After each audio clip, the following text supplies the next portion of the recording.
প্রভুকে গ্রেফতার করা হয়েছে। প্রভুর কোনো অন্যায় নাই। আমাদের দাবি ৮ দফা সনাতনীদের দাবি। আজকে যে আমরা এখানে উপস্থিত হয়েছি, আমরা স্বতঃস্ফূর্তভাবে এখানে সবাই উপস্থিত হয়েছি।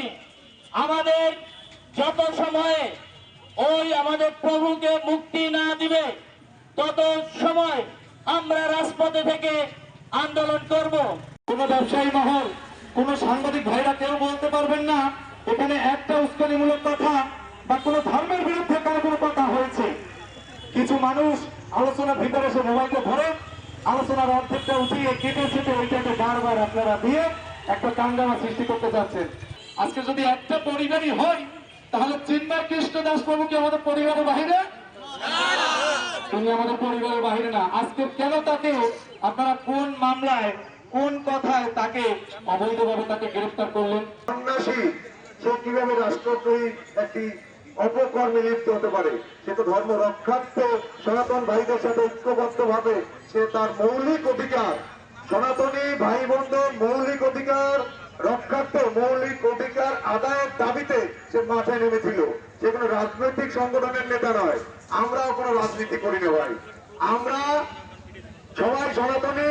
আমরা আমাদের ধর্মকে রক্ষা করার জন্য, ধর্মকে পালন করার জন্য সকলের সাথে সহ অবস্থানে বাঁচতে চাই এই দেশে। কারো উপরে মামলা দেই না, কারো কোনো নির্যাতন করি না। আমরা শুধু আমাদের অধিকারটুকু চাই।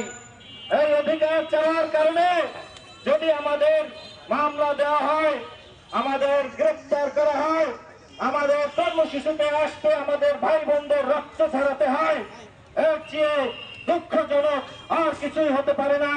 স্বাধীনতার এত বছরেও আমরা সংখ্যালঘু সম্প্রদায়ের যারা রয়েছি তারা বারবার কেন নির্যাতিত হব? আমরাও এই দেশের মানুষ মহান স্বাধীনতার যুদ্ধে হিন্দু মুসলমান সকলে ঐক্যবদ্ধ হয়ে স্বাধীনতার জন্য রক্ত দিয়েছি, শহীদ হয়েছি, নির্যাতনের শিকার হয়েছি। কেন আমরা স্বাধীনতার সুফল ভোগ করতে পারবো না?